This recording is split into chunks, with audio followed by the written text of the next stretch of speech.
ನಮಸ್ತೆ, ನೀವು ನೋಡ್ತಾ ಇದ್ದೀರಾ ನ್ಯೂಸ್ 18 ಡಿಜಿಟಲ್. ನಾನು ರಘುರಾಜ್. ಕೋಲಾರ ಹಲವು ಕೂಟ ಕೋಮುಲ್ ಚುನಾವಣೆ ಮುಕ್ತಾಯವಾಗಿದೆ. ನಿರೀಕ್ಷೆಯಂತಾನೆ ಕಾಂಗ್ರೆಸ್ ಪಕ್ಷದ ಬೆಂಬಲಿತ ಅಭ್ಯರ್ಥಿಗಳು ಅತಿ ಹೆಚ್ಚು ಸ್ಥಾನಗಳಲ್ಲಿ ಇಲ್ಲಿ ಗೆಲ್ಲುವಂತಹ ನಿಟ್ಟಿನಲ್ಲಿ ಯಶಸ್ವಿಯಾದರೆ, ಮತ್ತೊಂದು ಕಡೆ ಇಲ್ಲಿ ಜೆಡಿಎಸ್ ಮತ್ತೆ ಬಿಜೆಪಿ ಮೈತ್ರಿಕೂಟಕ್ಕೆ ಮುಖಭಂಗ ಸಹ ಆಗಿರ್ತಕ್ಕಂಥದ್ದು. ಯಾಕೆ ಅಂತ ಹೇಳಿದ್ರೆ, ಜೆಡಿಎಸ್ ಮತ್ತು ಬಿಜೆಪಿ ಮೈತ್ರಿಕೂಟದ ನಾಯಕರು ಹೇಳಿದಂತೆ ಕನಿಷ್ಠ ಈ ಒಂದು ಅಧಿಕಾರದ ಚುಕ್ಕಾಣಿಯನ್ನು ಹಿಡಲಿಕ್ಕೆ ಕನಿಷ್ಠ 8ಕ್ಕೂ ಹೆಚ್ಚು ಸ್ಥಾನಗಳನ್ನ ಜೆಡಿಎಸ್ ಮತ್ತೆ ಬಿಜೆಪಿ ನಾಯಕರ ಒಂದು ಬೆಂಬಲಿತ ಅಭ್ಯರ್ಥಿಗಳು ಗೆಲ್ಲಬೇಕಾಗಿತ್ತು. ಆದ್ರೆ ಎಲ್ಲವೂ ಕೂಡ ಇದೀಗ ಹುಸಿಯಾಗಿದೆ. ಕಾಂಗ್ರೆಸ್ ಪಕ್ಷದ ಬೆಂಬಲಿತ ಅಭ್ಯರ್ಥಿಗಳು 9 ಸ್ಥಾನಗಳನ್ನ ಗೆಲ್ಲುವಂತಹ ನಿಟ್ಟಿನಲ್ಲಿ ಯಶಸ್ವಿಯಾದ್ರೆ, ಮತ್ತೊಂದು ಕಡೆ ಜೆಡಿಎಸ್ ಪಕ್ಷದ ಬೆಂಬಲಿತ ಅಭ್ಯರ್ಥಿಗಳು 4 ಸ್ಥಾನಗಳನ್ನ ಇಲ್ಲಿ ಗೆದ್ದಿರ್ತಕ್ಕಂಥದ್ದು.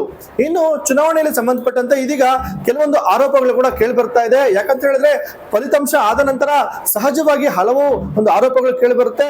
ನಮ್ಮ ಪರವಾಗಿ ಆ ಮುಖಂಡರು ಕೆಲಸ ಮಾಡಿಲ್ಲ, ನಮ್ಮ ಪರವಾಗಿ ಈ ಮುಖಂಡರು ಕೆಲಸ ಮಾಡಿಲ್ಲ, ಜೊತೆಗೆ ನಮಗೆ ಅವರು ಸಹಕಾರವನ್ನು ಕೊಟ್ಟಿಲ್ಲ, ಮತ್ತೆ ನಮಗೆ ನಾವು ನಿರೀಕ್ಷೆ ಮಾಡಿದಂತ ನಿಟ್ಟಿನಲ್ಲಿ ಚುನಾವಣೆ ಆಗಿಲ್ಲ ಅಂತಕ್ಕಂಥ ಒಂದು ಕೆಲವೊಂದು ಆರೋಪಗಳು ಸಹಜವಾಗಿ ಕೇಳಿ ಬರುತ್ತೆ.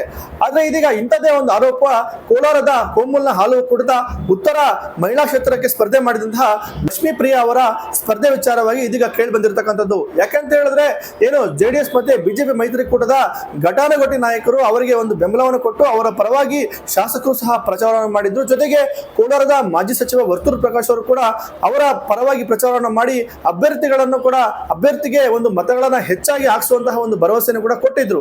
ಆದ್ರೆ ಇದೀಗ ಏನು ಲಕ್ಷ್ಮೀ ಪ್ರಿಯಾ ಅವರ ವಿರುದ್ಧವಾಗಿ ಕೈ ಬಂಡಾಯವಾಗಿ ಸ್ಪರ್ಧೆ ಮಾಡಿದಂತಹ ಮಹಾಲಕ್ಷ್ಮಿ ಅವರು ಈಗಾಗಲೇ ಗೆಲುವನ್ನ ಸಾಧಿಸಿರೋ ಕಾರಣ ಅವರ ಒಂದು ಗೆಲುವಿನ ನಿಟ್ಟಿನಲ್ಲಿ ಪಕ್ಷ ವಿರೋಧಿ ಚಟುವಟಿಕೆ ಆಗಿದೆ ಅಂತಕ್ಕಂಥ ಒಂದು ನಿಟ್ಟಿನಲ್ಲಿ ಏನು ಲಕ್ಷ್ಮೀ ಪ್ರಿಯಾ ಅವರ ಪತಿ ಆಗಿರ್ತಕ್ಕಂಥ ಅಕ್ಷಯ್ ಮಂಜುನಾಥ್ ಅವರು ಸಾಮಾಜಿಕ ಜಾಲತಾಣಗಳಲ್ಲಿ ಬಹಳಷ್ಟು ಆರೋಪಗಳನ್ನ ಮಾಡ್ತಾ ಇದ್ದಾರೆ. ಏನು ಒಕ್ಕೂಟದ ಕೋಲಾರ ಉತ್ತರ ಕ್ಷೇತ್ರದ ಮಹಿಳಾ ಅಭ್ಯರ್ಥಿಯಾಗಿದ್ದ ಲಕ್ಷ್ಮೀ ಪ್ರಿಯಾ ಅವರು ಕೇವಲ 17 ಮತಗಳನ್ನಷ್ಟೇ ಗಳಿಸಲು ಇಲ್ಲಿ ಸಾಧ್ಯವಾಯಿತು.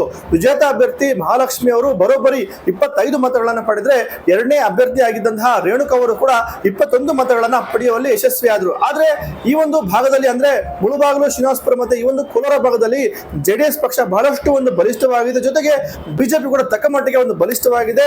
ನಾಯಕರು ಕೂಡ ಇದ್ದಾರೆ, ಶಾಸಕರು ಕೂಡ ಇದ್ದಾರೆ. ಹಾಗಾಗಿನೇ ಈ ಒಂದು ಉತ್ತರ ಕ್ಷೇತ್ರವನ್ನ ಲಕ್ಷ್ಮೀ ಪ್ರಿಯಾ ಅವರು ಖಂಡಿತ ಗೆಲ್ತಾರೆ ಅಂತಕ್ಕಂಥ ನಿಟ್ಟಿನಲ್ಲಿ ಬಹಳಷ್ಟು ಒಂದು ನಂಬಿಕೆ ಇತ್ತು. ಆದ್ರೆ ಈ ಒಂದು ನಂಬಿಕೆಗೆ ಸಂಬಂಧಪಟ್ಟಂತೆ ಇದೀಗ ಮೈತ್ರಿ ನಾಯಕರು ಕೆಲಸ ಮಾಡಿಲ್ಲ ಅಂತಕ್ಕಂಥ ಒಂದು ಆರೋಪವನ್ನ ಇದೀಗ ಅಕ್ಷಯ್ ಮಂಜುನಾಥ್ ಅವರು ಸಾಮಾಜಿಕ ಜಾಲತಾಣದಲ್ಲಿ ಒಂದು ಆರೋಪವನ್ನ ಮಾಡಿ ಒಂದು ಬೇಸರವನ್ನು ಕೂಡ ವ್ಯಕ್ತಪಡಿಸ್ತಾ ಇದ್ದಾರೆ. ಮುಳುಬಾಗಿಲು ಶಾಸಕರು ಆಗಿರ್ತಕ್ಕಂಥ ಸಮೃದ್ಧಿ ಮಂಜುನಾಥ್ ಅವರು ಉತ್ತಮವಾಗಿ ತಮಗೆ ಎಲ್ಲಾ ರೀತಿಯಲ್ಲೂ ಕೂಡ ಸಪೋರ್ಟ್ ಅನ್ನು ಕೂಡ ಮಾಡಿದ್ರು. ಆದ್ರೆ ಅದೇ ನಿಟ್ಟಿನಲ್ಲಿ ಬೇರೆ ನಾಯಕರು ನಮಗೆ ಸಪೋರ್ಟ್ ಅನ್ನ ಮಾಡಲಿಲ್ಲ. ಇಲ್ಲಿ ನಮ್ಮನ್ನ ಬಲಿಪಶು ಮಾಡುವಂತಹ ಒಂದು ಕೂಡ ಕೆಲಸ ಆಗಿದೆ. ಯಾಕಂತ ಹೇಳಿದ್ರೆ, ಕೋಲಾರ ಜಿಲ್ಲೆಯ ಕಾಂಗ್ರೆಸ್ ನಲ್ಲಿ ಬಹಳಷ್ಟು ಭಿನ್ನಮತ ಇದೆ. ಈ ಒಂದು ಭಿನ್ನಮತದ ಮಧ್ಯೆ ಏನು ಮಹಾಲಕ್ಷ್ಮಿ ಪ್ರಸಾದ್ ಬಾಬು ಅವರು ಕೋಲಾರದ ಉತ್ತರ ಮಹಿಳಾ ಕ್ಷೇತ್ರದಿಂದ ನಾಮಪತ್ರವನ್ನು ಸಲ್ಲಿಕೆ ಮಾಡಿದ್ರು. ಅವರ ಒಂದು ನಾಮಪತ್ರ ಸಲ್ಲಿಕೆ ವಿಚಾರವಾಗಿ ಕಾಂಗ್ರೆಸ್ ನಾಯಕರೇ ಒಂದು ಭಿನ್ನ ರಾಗವನ್ನ ಹೇಳಿದ್ರು. ಅವರು ಕಾಂಗ್ರೆಸ್ ಪಕ್ಷದ ಅಭ್ಯರ್ಥಿ ಅಲ್ಲ, ಅವರು ಬಂಡಾಯ ಅಭ್ಯರ್ಥಿ ಅಂತಕ್ಕಂಥ ಮಾತನ್ನ ಹೇಳಿದ್ರು.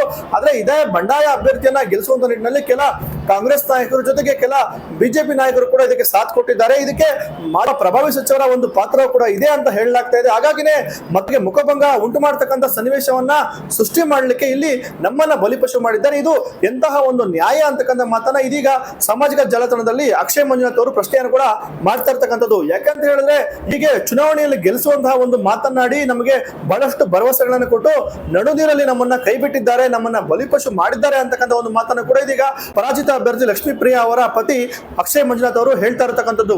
ಒಟ್ಟಾರೆಯಾಗಿ ಕೋಲಾರ ಮತ್ತು ಚಿಕ್ಕಬಳ್ಳಾಪುರ ಹಾಲು ಕೂಟ ಪ್ರತ್ಯೇಕವಾದ ನಂತರ ನಡೆದ ಕೋಮುಲ್ ಚುನಾವಣೆಯಲ್ಲಿ ಕಾಂಗ್ರೆಸ್ ಪಕ್ಷ ಈಗಾಗಲೇ ಅತಿ ಹೆಚ್ಚು ಸ್ಥಾನಗಳನ್ನ ಗಳಿಸಿದೆ. 4 ಸ್ಥಾನಗಳನ್ನ ಜೆಡಿಎಸ್ ಗೆಲ್ಲಿಸಿರ್ತಕ್ಕಂಥದ್ದು. ಆದ್ರೆ ಗೆಲ್ಲುವಂತಹ ಒಂದು ಕ್ಷೇತ್ರದ ಅಭ್ಯರ್ಥಿಯನ್ನ ಯಾರದೋ ಹಿತಾಸಕ್ತಿಗೆ ಬಲಿಯನ್ನ ಕೊಟ್ಟಿದ್ದಾರೆ ಅಂತಕ್ಕಂಥ ಮಾತನ್ನ ಇದೀಗ ಹೇಳ್ತಾ ಇರುವಂತದ್ದು. ಜೊತೆಗೆ ಮೈತ್ರಿ ಧರ್ಮವನ್ನು ಕೂಡ ಕೆಲವು ಪಕ್ಷದ ನಾಯಕರು ಮಾಡಿಲ್ಲ ಅಂತಕ್ಕಂಥ ಮಾತನ್ನು ಕೂಡ ಇದೀಗ ಅಸಮಾಧಾನವನ್ನು ಹೊರಹಾಕುವ ಮೂಲಕ ಅಭ್ಯರ್ಥಿ ಪತಿ ಇದೀಗ ತಮ್ಮ ಅಸಮಾಧಾನವನ್ನ ಹೊರಹಾಕಿರ್ತಕ್ಕಂಥದ್ದು. ರಘುರಾಜ್, ನ್ಯೂಸ್ 18 ಕೋಲಾರ.